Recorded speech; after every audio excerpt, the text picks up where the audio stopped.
Hello and welcome to SETI Live. I'm your host, Beth Johnson, Communications Specialist here at the SETI Institute. Thank you to our viewers from around the world for joining us today. Please let us know where you're watching from, and welcome to the listeners on the podcast version of SETI Live, available on most podcast platforms.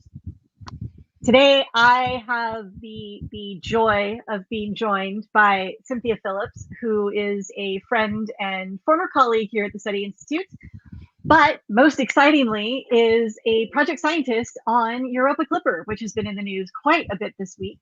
And I wanted to talk to her about this mission. So thank you, Cynthia, for joining us today. Welcome into SETI Live. Hi, it's so exciting to really be here. And let me just update my title. I am a project staff scientist. There's one project scientist who's my boss, Bob Poplardo. So not trying to take his title. Fair enough. Lots of people to make a mission happen. So Cynthia, Europa Clipper is going to Europa, which we can see lovingly placed behind you there in an image. I believe that is the one that was also processed here at the SETI Institute. Correct. Yep. So are we going to find life on Europa? That's my first question. That's such a good question. And so the answer is maybe, but probably not with this mission. So Europa Clipper is not a life detection mission. It is a habitability mission. And so, what does that mean, right? We are basically threading the needle very carefully. Europa Clipper will explore Europa to assess its habitability. And so habitability in this context basically means, are there places below the surface of Europa? So Europa's surface is covered with ice, but under that ice, there's this giant ocean of liquid water. We think there's actually more water there than all of Earth's oceans combined. So it's a huge ocean of liquid. It's there today. We are very, we are almost positive that it's there, based on evidence from previous missions. And so that ocean could be a great place to look for life. So what Europa Clipper is going to do is it's going to look for places below Europa's surface that could support life, so that could be habitable. But Europa Clipper is a flyby mission, so it's not going to actually touch Europa's surface. It's not going to land. It's not going to drill down and actually get into that ocean. And so it will look for places that could be habitable, where life as we know it, we think maybe could survive, but it's not actually going to determine whether or not those places are inhabited. So whether there's life existing there today, that will probably take a follow-up mission that actually touches the surface. Okay, so let's start at the beginning with this one. So we have a moon. This moon is orbiting Jupiter. It's been known forever. It's a Galilean moon, so it's one of the four that we actually have long-term observations of. So what started people thinking, hey, Europa is an interesting place to look for life? What got us going on this subsurface ocean? What was our evidence leading into that? Yeah, so we found out from, like you said, Galileo, the person, discovered these four moons orbiting Jupiter, back a couple hundred years ago now, and this was some of the first evidence of something that didn't orbit the Earth. So it helped to, put the end to these geocentric views of the solar system. We used to think that everything orbited around the Earth, and this showed, hey, the Earth is actually not the center of the solar system, because this is proof that something is orbiting a place in the solar system that's not the Earth. And so Galileo, the person, got in trouble for this, but he was right. So fast forward a couple hundred years to some of the first, high resolution Earth-based telescopes observing Jupiter's satellites. And so what these telescopes showed, and this is beginning in like the 1970s, they showed that the surface of Europa, we knew it was very bright. We knew that Europa was one of the brightest objects in the solar system.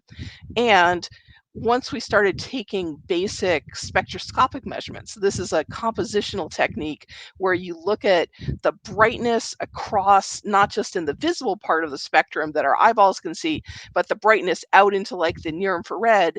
You look at absorption. So there's these very, pattern, the signature of dips that you get in the brightness of an object when you use a telescope and a special instrument called a spectrometer or spectrograph. You look at those absorptions, you look at that pattern of colors, and then you compare it to the pattern of absorptions you get in a laboratory. And you can kind of match it up like a chemical fingerprint.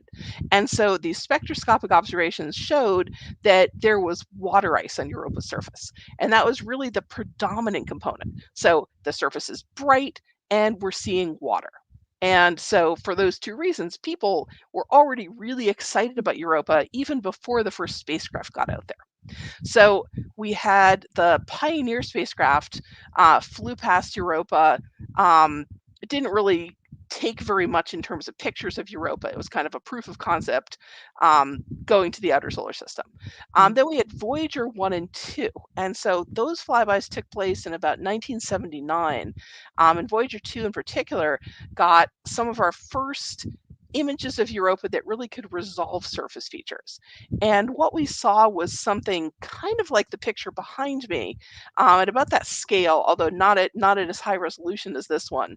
And what we saw was a bright surface with a lot of these long linear features on it that looked like cracks.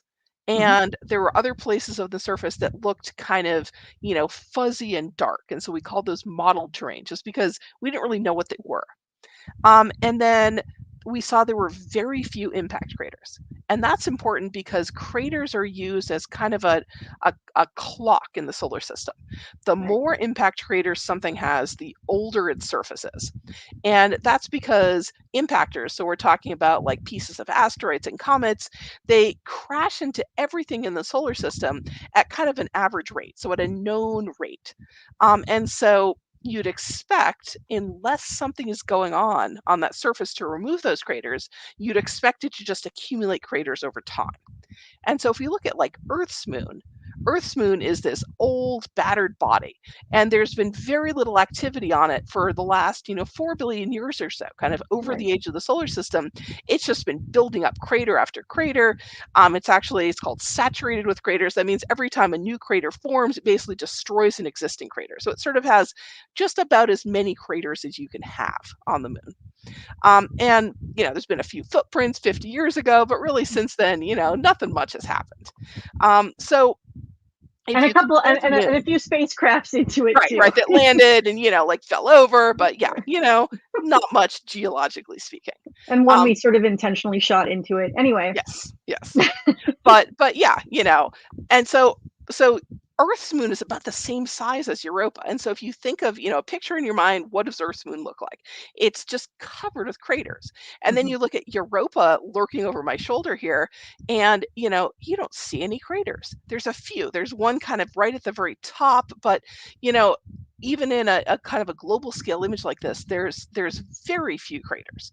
And so these images from Voyager started getting people really, really excited.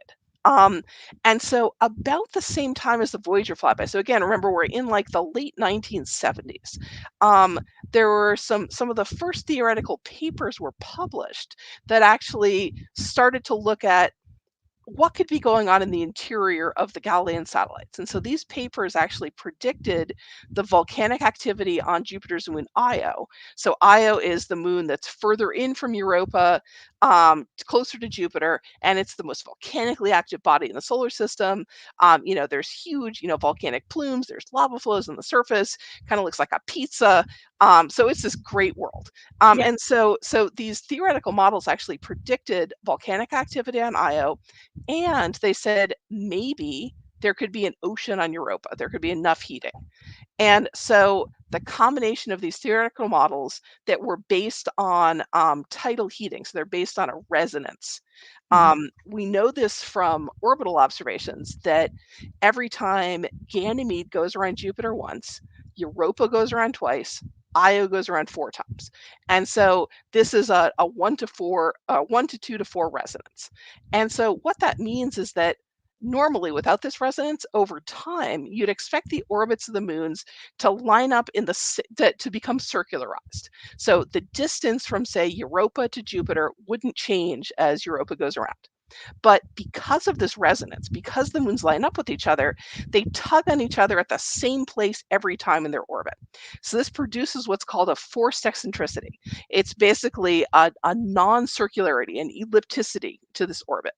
And this forced eccentricity means that the distance between Europa and Jupiter changes over the course of its 3.5-day orbit. Sometimes it's a little closer, sometimes it's a little further away.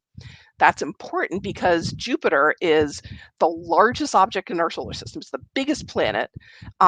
The sun's bigger, but Jupiter's second biggest in our solar system, I guess you could say.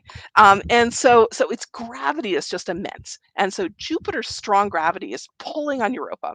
When Europa's closer, it actually stretches the surface. You get these solid body ties. The surface goes up, and then it goes around, it goes to further away, and the surface goes down. And so it's this stretching and pulling, this squishing over this 3.5-day orbit that creates frictional heating on the interior of Europa. And so these theoretical models predicted this frictional heating. It's called tidal heating. So they predicted it, and they basically said, we think there could even be enough of this heating to drive volcanic activity at Io and maybe even an ocean on Europa. So the Voyager spacecraft gets there, it finds volcanic activity on Io, and it finds this surface on Europa that, again, it's covered with this bright stuff. It has all these cracks. And so people started getting really excited about Europa. So then fast forward to the 1990s. So this is when I enter the picture. So the Galileo spacecraft was built to go and study the Jupiter system. And so it was launched in 1989. It arrived at Jupiter in 1995, right when I coincidentally got to grad school. And so I had a great, just fortunate timing in grad school. Excellent timing. Yeah, I planned that right now. Yeah. But so I was fortunate enough to get to be one of the people who looked at the first pictures that we got of, some of the satellites of Jupiter right when we were getting them, new pictures of Io and Callisto and Ganymede and of course Europa were coming in from these flybys by Galileo, and we suddenly could see the surface at, resolution we'd never seen before. So we learned that those long linear features behind us are cracks and ridges. We learned that the fuzzy looking model terrain was actually what we call chaos terrain now. And it's these iceberg-like blocks where the surface has been broken apart and moved around. And we got evidence not just from pictures, but from a number of other instruments on the Galileo spacecraft that gave us sort of multiple independent clues as to the existence of an ocean. And so, the ocean on Europa, it hasn't been proved, but we have very, very good, sort of independent, consistent lines of evidence from multiple instruments that give us, we're very confident that ocean is there. And it turns out, actually, the magnetometer in Galileo was one of the best bits of evidence for an ocean. And so this comes from what's called an induced magnetic field. So Europa doesn't have its own intrinsic magnetic field. It's not generating its own. But Jupiter has a really, really strong magnetic field. And Europa orbits deep in Jupiter's magnetic field. So deep within kind of these radiation belts surrounding Jupiter. And so when the Galileo spacecraft flew past Europa, it wasn't expecting to get much of a signal because it knew that Europa didn't have its own intrinsic field, but instead it measured a signal. And so when you kind of combine the signals from a couple of flybys, what the magnetometer team realized was that actually you have an exact signal of what's called an induced field. And so an induced field happens, if you took high school physics, if you have a conductor that moves through an external magnetic field, you get an induced magnetic field that's you're using the right hand rule. And, so it's in a particular direction that's orthogonal to the external field. And so basically that was exactly what they measured. Okay. So, physics works. Flashbacks to physics finals. Flashbacks. I know. Sorry. All right. Hopefully All good right. flashbacks. No, No, but ENM was not my strong suit, so okay. keep going. Okay. But yeah, but fortunately some people are good at E&M, let's just say, right? And so these magnetometer people, they were like, look, this signal is exactly consistent with there being a huge conducting layer, has to be globally connected, it has to have a thickness of about 100 kilometers, has to be at the surface of Europa, and it has to have this particular conductivity. And so Mhm. it turns out either it was a gigantic layer of graphite, which is like, the lead in your pencil, which is completely geologically implausible. Like, there's no way you could make 100 kilometers of graphite at the surface of Europa. No, I Or, mean, no, because right, first off, graphite's for everybody who's wondering why we're saying this. Graphite is pure carbon and it right, flakes. It is layers. So the way that the carbon is bonded is kind of like a layer and a layer and a layer and a layer. And when you push down on those, you start to make more bonds, and then you do things like form diamonds, which are conceivably a lot stronger than graphite.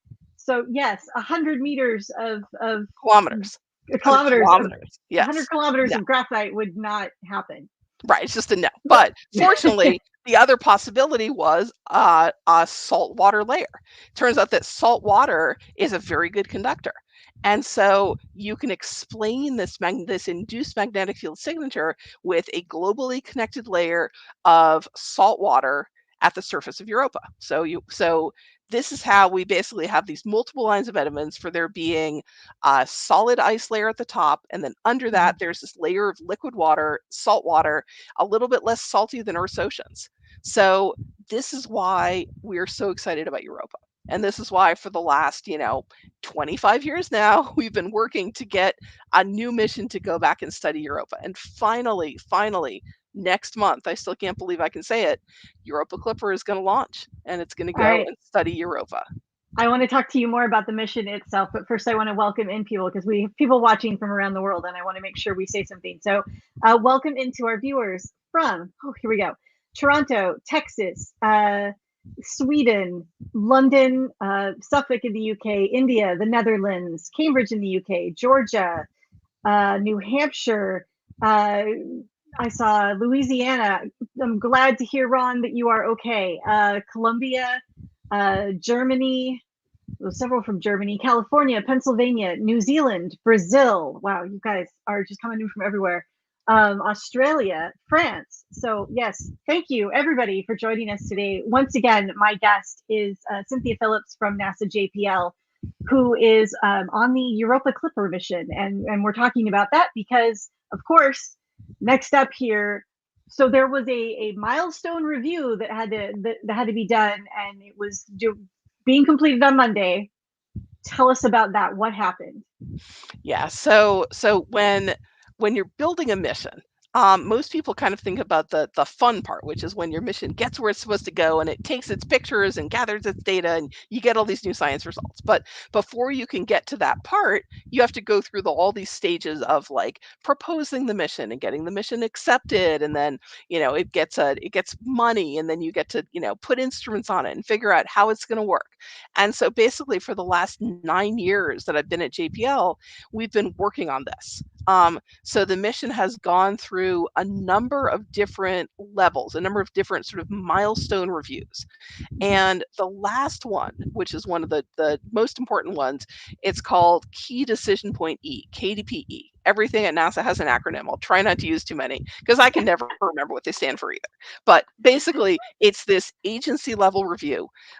So there's a directorate program management council and then an agency program management council. I'm probably getting the acronyms wrong for those, but basically high level reviews at NASA headquarters where everyone looks at the mission and looks at its progress to date and says, yes, we're go for launch. Yes, we're ready. Yes, everything is in place. Yes, we have looked at and addressed all the technical challenges, and this mission's ready for launch.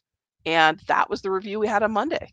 And so it was so exciting to finally get to this point where we can start talking about we're really launching next month. Like, it's real. It's sometimes hard to even wrap my brain around because I it's just know. been so long. It's been like off in the future. Oh yeah, we're going to launch sometime. And it's like, wait, that's next month. That's less than a month from now. So I mean, I've known you this entire time, and I remember being so excited for you when Europa Clipper was announced and you went over to JPL, and I was sad to see you leave SETI, but at the same time, I knew how important this was to you and how exciting. You have been a Europa champion for, as you said, decades. I mean, it is infectious. I was sitting there thinking, I'm going to get my PhD about the same time that that's going to be ready to start analyzing data. This will be great. I did not get my PhD, people. I did not get my PhD, but I get to still talk about this amazing science and what's happening. So you've had this milestone review, and NASA came back and said, "Yep, you're go for launch." And so what happens now? What's next?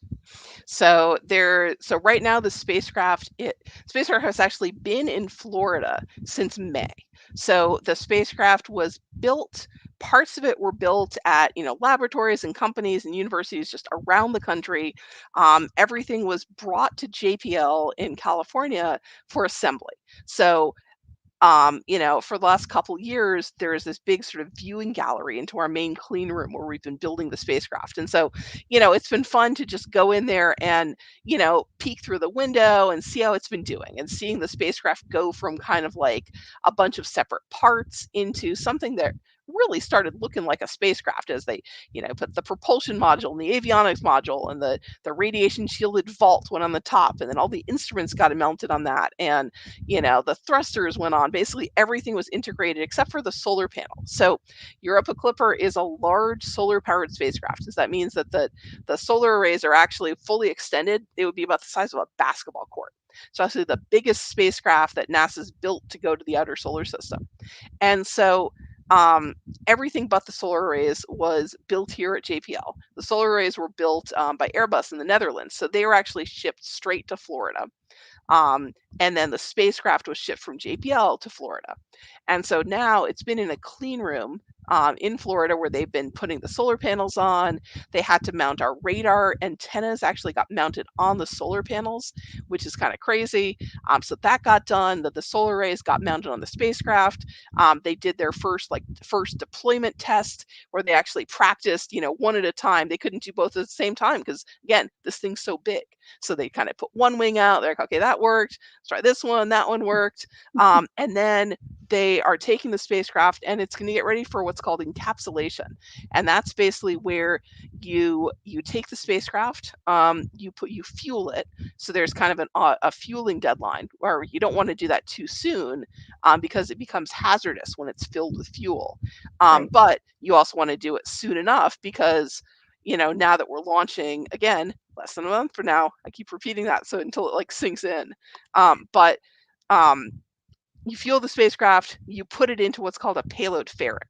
And so the fairing is like one of those kind of cone-shaped things that sits on top of the rocket. So we're going to launch on a Falcon Heavy, which is the SpaceX heavy lift rocket. And it's actually going to be in fully expendable mode. So what that means is that normally the two kind of side boosters on a Falcon Heavy come back and they do this lovely like synchronized landing. It always reminds me of like synchronized diving or something like that. These two come down and land. And so, but for Europa Clipper, we're actually not going to reuse them. Because we need to get every like last ounce of thrust we can get out of this mission. Right. And so we're going in fully expendable mode, which means that rather than saving enough fuel to come in for a controlled landing, instead the boosters unfortunately are going to get disposed of in the ocean after launch. But the spacecraft gets put into this kind of cone-shaped box basically on the top of the rocket.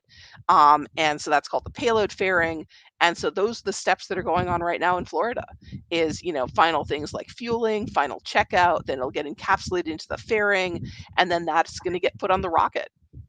That is so exciting. I am thrilled for you, and I wish I could be there because I would really love to see this one launch. I'm going to welcome in some more people. New Jersey, Southern California, Washington State, Ohio, Texas again. So more people from around the United States. Thank you so much. If you have questions for Cynthia regarding the Europa Clipper mission, please feel free to put those in the comments. I'm going to be taking a look at those in a moment. I think we're going to go a little bit longer than half an hour because I'm super excited here. So Cynthia, what instruments does Europa Clipper have that it's going to use at Europa to sort of determine this habitability factor, or what are we looking for, and how are we looking for it? So we have a suite of about 10 sort of scientific investigations. And so those include remote sensing instruments that really go across the wavelengths from ultraviolet to visible. There's a narrow angle and a wide angle visible camera. There's a near infrared spectrometer. There's a thermal imager, and there's a radar instrument. The radar is an ice penetrating radar. And so we're hoping that that will be able to not just give us kind of signals that bounce off the surface, but we'll also be able to penetrate into the subsurface. And so the radar is one that I'm particularly interested in because we haven't brought a radar to the Jovian system before. And so that's going to be really cool to see whether, depending on the composition and also the physical structure of the ice, like how solid it is versus how fractured it is, that's going to affect the penetration depth. But one of the things we're hoping we'll be able to do from the radar is bounce signals off of if there are pockets of liquid within the ice shell. So kind of like lakes of water or sills that are within the ice, we might get a good return from the radar off of those. It's possible, if we're really lucky, we might be able to penetrate all the way through and actually sense the ice-water interface at the top of the ocean, but that's really like a stretch goal. That would only work if, the ice layer is particularly thin in some place, or if the ice has, basically physical and chemical characteristics that would allow a penetration depth that's deeper than we're kind of expecting. But the radar is going to give us really, really cool information about the surface and the subsurface of Europa. And then we have a suite of what we call, so those are kind of the remote sensing instruments. And then we have a suite of what we're calling the in situ instruments. And so in situ is sometimes used for like things that actually touch the surface. And so here we're not actually touching the surface. We're not going to land, but we have a mass spectrometer and a dust detector. And so those instruments are basically going to measure the composition of vapor particles and dust particles that are ejected from the surface into space. So as we fly past Europa, I kind of picture these instruments. It's like they open their mouth, they stick out their tongue, they, catch some of the material that's been thrown up into space by, charged particle and micrometeorite impacts. So they bring some of this material into the instruments, and then they can actually measure the chemical composition. And so that will give us our first sort of direct evidence of what the chemical composition is of Europa's surface that we can compare with all that remote sensing data. So one of the things people have predicted is that there could be plumes, there could be eruptions taking place from Europa's surface, venting out into space.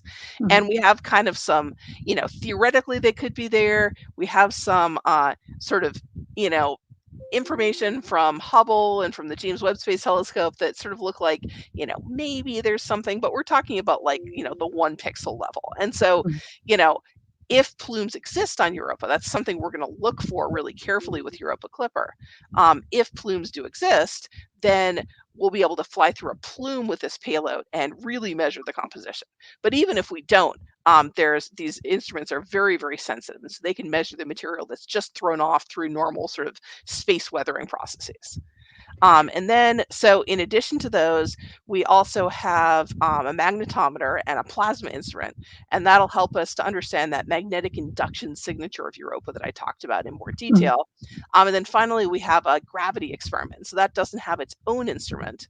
It uses the main and the secondary antennas of the instrument, and you basically track the position of the spacecraft and how the spacecraft's location and speed are tweaked by Europa's gravity. So you track the spacecraft's position really, really, really carefully down to, n decimal places. And those very slight deviations in its position from what you had anticipated can be then converted into information about the interior layered structure, so the density and the thickness of layers on the interior of Europa. Okay, so there's a lot, is what you're saying. There are a lot of instruments there looking for all kinds of things, and I think a few things of what you said have actually answered some of the audience questions, but I want to go through them again just to make sure. So Carl is asking, will they be able to test outgassing when flying by Europa? And so what you have basically said is yes, that's one of the things that you are specifically looking for. Yeah, yeah, that's something that the mass spectrometer in particular will be able to look for. Yeah.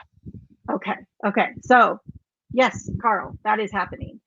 TA is asking, and you kind of touched on this, how deep can the radar penetrate into the ice? Like, what is the depth that you can actually get that to see to? Yeah, and so again, that really depends on how pure versus impure the ice is, right? So Mhm. if the ice is made out of, sort of best case scenario, the ice is made out of pure water ice with very little sort of non-ice materials in it. Mhm. And if the surface is very, smooth and unbroken and not fractured down to, kilometers of depth, then we might be able to see, 5, 10 kilometers, maybe even more into the surface. But we know that the surface of Europa has all sorts of non-ice materials on it. And we also know, just from looking at all those cracks on the surface, that it would be crazy if the surface was cracked and the subsurface was somehow completely, untouched. So, we think that it's unlikely that we're going to have kind of this best case scenario for penetration depth. But really, it depends. And I know that's not a satisfying answer, but again, this is the first time we've brought a radar to the Jupiter system. And so we're going to see. We're going to see how deep we can get. It's going to be great. That's incredible. I'm really excited for that as well. I honestly, I'm just excited for everything about this mission. Okay, Jimmy Snowman is asking, and I think this kind of goes back to the limits of this particular mission. But looking forward, should we probe Europa? I mean, right now, I know the answer is basically no, hands off, life and all that stuff might be there, but is there discussion of, amongst the science community that this is a possibility later on? Oh, absolutely. Right. And so, Europa Clipper is kind of the first step in what we hope is going to be a whole Europa exploration program. Like we've done on Mars, where we've had, we had orbiters, and then we had landers, and then we had rovers, and now we're working on, surface samplers, and then eventually sample return. You can visualize and dream about a whole program of Europa exploration. My big thing is I want to see what that surface looks like from the surface. And so I was working on a mission concept called Europa Lander, which shockingly was a lander for Europa. And so, we were hoping that mission maybe would get picked to go after Europa Clipper, but instead the latest decadal survey, which kind of sets priorities for NASA based on, input from the broad science community, they picked Uranus instead. Okay, right? I mean, Uranus is cool too. It has some nice moons. Not as cool as Europa, but that's just my opinion. I'm not biased or anything, You're right? not So biased at all. no, I've not at never all. heard you No, express this. no, No. no. But yeah. So hopefully someday, and so kind of my secret, which I'm saying out loud here, right, is I think once we get there with the Europa Clipper images, so we're going to launch 2024. We get there in 2030.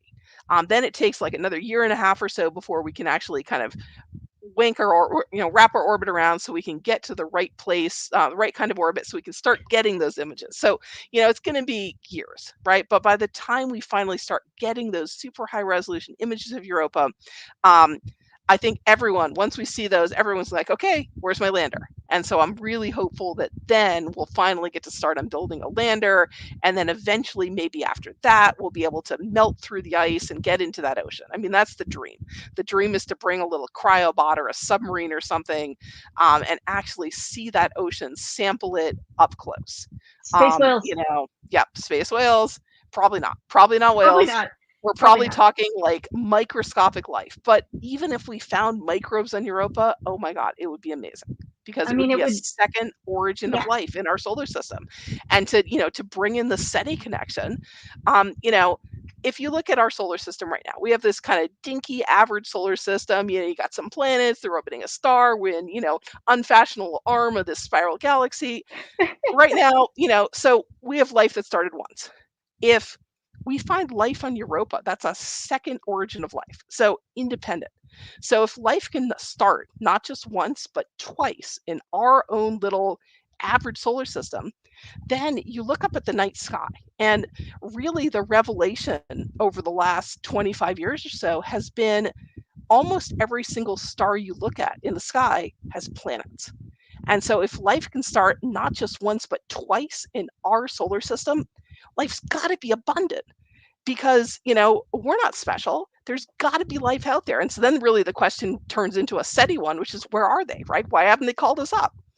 But yeah, so I mean, really, I think that finding life on Europa, it would just be profound. It would really reshape our whole idea of how we fit into the solar system, how we fit into the galaxy.